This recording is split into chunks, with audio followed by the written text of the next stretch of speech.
도널드 트럼프 대통령이 나이지리아 기독교인 박해 문제에 조치를 취할 수 있습니다. 그리고 이 문제는 충분히 논의되지 않고 있습니다. 왜냐하면 매일같이 기독교인들이 처형당하고 있기 때문입니다. 영국 토미 로빈슨 집회에서 그가 이 문제를 지적한 순간이 가장 과소평가됐습니다. 유대 기독교적 가치를 되찾는 것의 일부는 우리 신앙과 종교의 형제 자매들을 위해 싸우는 것이 우리나라 사람들을 지지하는 것만큼이나 중요하다는 것을 깨닫는 것입니다. 나이지리아 사람들은 비명을 지르며 도움을 애원하고 있습니다. 그리고 이것이 사람들이 많이 이야기하는 트럼프의 게시물인데, 트럼프가 아이들이 들어있는 무덤에서 목소리를 내는 나이지리아 목사님의 영상을 공유했기 때문입니다. 그는 이렇게 썼습니다. 장난은 없습니다.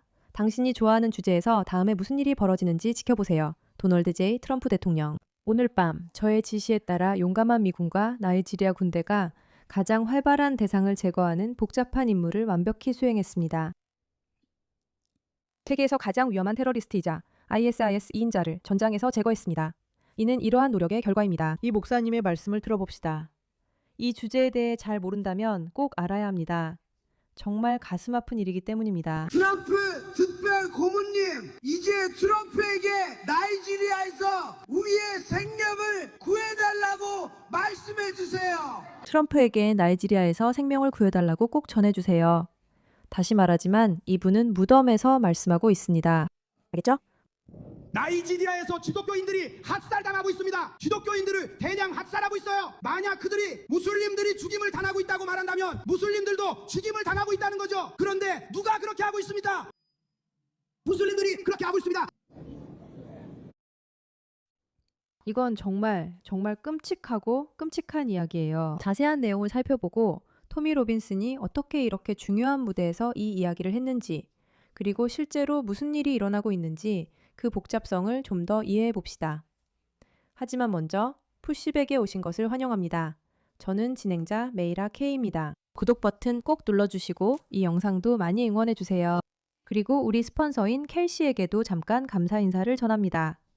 켈시는 기본적으로 예측을 위한 주식시장으로 미국에서 가장 큰 예측 시장입니다. 그리고 제가 칼시에 들어가서 나이지리아를 검색해 봤을 때 학살에 대한 내용도 없었고 트럼프가 뭔가 변화를 시도할지에 대한 내용도 전혀 없다는 게 정말 놀랍고 흥미로웠어요. 그리고 말씀드렸듯이 이곳은 미국인들과 전 세계 사람들이 모여서 다양한 주제에 대해 이야기하는 곳이에요. 그래서 나이지리아에서 무슨 일이 일어나고 기독교인들을 어떻게 구할 수 있을지에 관심이 없다면 우리가 이 주제를 충분히 배우지 않았다는 뜻이에요. 칼시 앱을 다운로드하고 코드 미라로 $10 거래 시 $10 할인받으세요. 칼시는 KALSHI입니다. 예측에 돈을 걸어보세요. 그리고 이 주제가 화제가 되도록 함께 만들어봐요. 저는 정말로 믿을 수 없을 만큼 강하게 나이지리아가 우리 모두가 이야기해야 할 주제라고 느끼고 있어요. 그리고 흥미롭게도 존 클리지가 이걸 올렸는데 그 때문에 큰 공경에 처했어요. 그는 영국 유대인이 가자지구 사태에 책임이 있다면 같은 논리로 영국 무슬림도 나이지리아 무슬림의 기독교인 학살에 책임이 있다고 말했습니다. 그리고 물론 그런 일은 어떤 방식으로도 전혀 일어나지 않고 있어요. 아무도 이 문제에 대해 제대로 이야기하지 않고 있고 나이지리아에서 기독교인 학살을 막지 못한 이슬람 신자들에게 책임을 묻는 사람도 없어요. 알겠죠? 그리고 이건 정말 나쁜 일이에요. 사하라 이남 아프리카에서 2시간마다 기독교인 1명이 살해됩니다. 작년 신앙으로 목숨 잃은 기독교인의 70% 이상 이 나이지리아인이었지만 나이지리아 가톨릭 신자 94%는 여전히 매주 일요일 미사에 참석해요. 알겠죠? 나이지리아 가톨릭 신자의 94%가 여전히 매주 일요일 미사에 참석하고 있는데 실제로 일부 신자들은 이슬람 무장단체로부터 자신을 보호하기 위해 산탄총을 들고 오기도 해요. 알겠죠? 이 점을 꼭 이해해 주셨으면 해요. 이들은 매주 일요일에 모이는데 만약 이슬람 무장단체가 이 사람들을 찾아 해치려고 한다면 어디에서 이들을 가장 쉽게 찾을 수 있을지 아시겠어요? 네, 바로 일요일 미사나 기도 예배에서요. 그런데도 그들은 우리는 그렇게 하지 않고 물러설 거야. 그들이 우리를 찾아내 죽이게 두고 싶지 않아. 라고 말하지 않아요. 그들은 아니요. 우리의 종교는 우리가 자랑스러워하는 것이고 우리는 멈추지 않을 거예요. 우리는 계속해서 참석할 거예요. 94% 가요. 라고 말하고 있어요. 저는 이것이 매우 흥미로운 지표라고 생각해요. 서구 사회에서 우리가 잊고 있었던 건데 누군가가 당신에게서 무언가를 빼앗으려 할 때 그 소중함을 깨닫게 돼요. 전 세계적으로는 사람들이 자신의 종교와 유대를 느끼는 비율가 매우 낮은 것을 보고 있어요. 비록 약간 증가하고 있긴 하지만요. 종교가 당연하지 않은 나라에서는 사람들이 이를 위해 싸웁니다. 이것이 나이지리아에서 벌어지고 있는 일입니다. 그들이 살해당하고 있음에도 불구하고 94%가 여전히 미사에 참석하고 있다는 것은 믿기지 않아요. 이제 토미 로빈슨이 뭐라고 말했는지 들어봅시다. 저는 그의 인생에서 가장 크고 중요한 무대 중 하나에서 그가 이 문제에 집중하기로 결정했다는 것이 정말 놀랍다고 생각해요. 그리고 저는 그에게 박수를 보내고 싶어요. 왜냐하면 제가 들어본 많은 사람들이 그를 극우에 미친 사람이라고 말했기 때문이에요. 사실 그는 자신이 꽤 논리적인 사람임을 증명했어요. 그는 이스라엘을 방문했어요. 물론 그건 매우 논란이 많았죠. 그런데 그는 이 상황을 시끄럽게 만들거나 엉망으로 만들려고 하지 않았어요. 오히려 중요한 것들에 대해 이야기하자고 했어요. 이 집회가 무엇인지 잘 모르는 분들을 위해 말씀드리자면 이 집회는 엄청나게 논란이 많았어요. 토미 로빈슨은 이슬람주의자들의 영국 장악으로부터 영국을 구하기 위해 맞서 싸우려고 하고 있어요. 그리고 그는 유나이트 더 킹덤이라는 대규모 집회를 열었어요. 그런데 논란이 많게도 영국 총리 키어 스타머가 이 행사에 우익 활동가들이 와서 연설하는 것을 막으려고 했어요. 실제로 영상에서 여러분은 우리나라에 들어올 수 없어요. 위협이 되기 때문이에요. 라고 했어요. 영국에서는 정말 말도 안 되는 상황이 벌어지고 있어요. 이민, 불법 이민, 그리고 이슬람주의가 들불처럼 퍼지고 있는데 정부는 이를 막기 위해 아무런 조치도 취하지 않고 있어요. 이건 나이지리아 상황과 여러 면에서 비슷해요. 정권 장악은 아니지만 이슬람주의적 지배가 자기들이 마음대로 해도 되는 곳이면 어디서든 확산되려 한다는 점이 비슷해요. 그리고 토미가 그런 일이 일어나지 않도록 앞장서고 있어요. 자, 그럼 같이 보시죠. 우리는 많은 기독교 연설자를 초청했습니다. 우리는 기독교 국가입니다. 왜 우리나라에서 팔레스타인 지지 시위가 계속 열릴까요? 오늘도 있습니다. 기독교인들이 중동의 모든 나라에서 학살당하고 도살당하고 있는데 그중 한 나라에서는 그 어느 때보다 더 심합니다.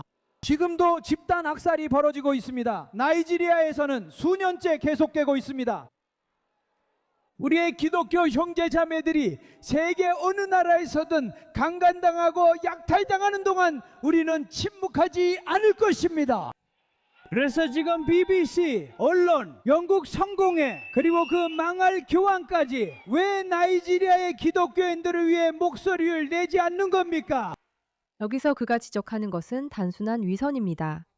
정말로 세상 모든 사람들이 팔레스타인 분쟁에 대해 이야기하고 있습니다. 솔직히 그건 이스라엘이나 다른 신념과 전혀 관련 없습니다. 사실 이것은 세계의 동정심이 이슬람주의자들에게 향해 있고 그들이 속해 있다고 주장하는 종교들에게는 향하지 않는다는 사실에 더 가깝습니다. 두 집단이 있고 한 집단은 당신이 속한 종교 집단이고 다른 한 집단은 당신이 속하지 않은 집단이라면 왜 당신은 당신 집단이 해를 입는 것에 더 신경 쓰지 않는 건가요? 왜 사람들은 팔레스타인에서 이슬람주의자들이 살해당하는 것보다 나이지리아에서 기독교인들이 살해당하는 것에 더 신경 쓰지 않는 걸까요? 제가 팔레스타인 사람들이 살해당하고 있다고 생각하는 건 아니지만 그런 이야기가 퍼져 있잖아요. 그래서 교황이 나와서 얼마나 끔찍한 일이 벌어지고 있는지 말하는 거죠. 그런데도 교황 자신의 신자들이 팔레스타인 사람들을 파괴하는 바로 그 집단에 의해 처형당하고 있는 거예요. 그런데도 그 부분에 관해선 말이 없어요.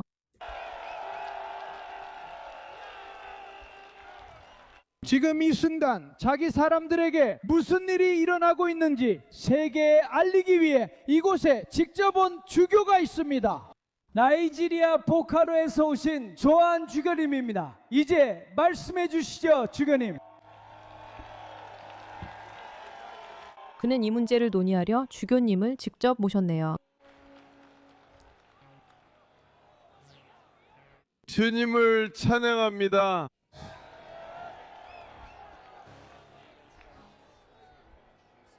오늘 오후 여러분과 함께하게 되어 정말 기쁩니다.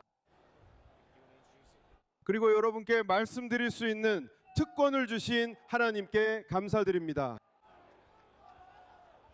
저는 감사드리고 싶습니다. 알고 계시죠? 여기서 기독교 연사를 자주 모셨습니다. 나이지리아에서 저희를 지켜주셨습니다. 그리고 그 결과 우리는 우리의 통제를 벗어난 상황들을 보게 됩니다. 우리가 감당할 수 있는 능력을 넘어선 상황들을 보게 됩니다. 네. 정말 그래요. 그래서 모두가 이런 질문을 하죠. 무슨 일이 일어날까요? 트럼프가 뭔가 할까요? 가장 중요한 건 사람들이 이 문제에 대해 이야기하기 시작할까요? 사람들이 그렇게 하지 않는 이유는 나이지리아에서 기독교인이 이슬람 극단주의자에게 처형당하는 사실이 아무도 증명하고 싶지 않은 이야기를 드러내기 때문입니다. 그리고 이 사람들은 평화롭지 않아요. 기독교와 이슬람이 이스라엘을 미워하는 데에 단합한다는 건 사실 존재하지 않아요. 다 거짓이에요. 그리고 이스라엘을 미워하는 모든 기독교인들은 등등 그냥 이용당하는 바보들일 뿐이에요. 나이지리아 사건이 모든 사람들에게 그걸 증명해요. 왜냐하면 그들은 실제 처형, 실제 집단 학살을 비난하지 않거든요. 그걸 저지르는 사람들이 누구인지 때문에요. 그들은 두려워하고 있어요. 그리고 그 두려움은 이제 사라져야 해요, 여러분. 정말 사라져야 해요. 이 문제에 관심 가져주셔서 감사합니다.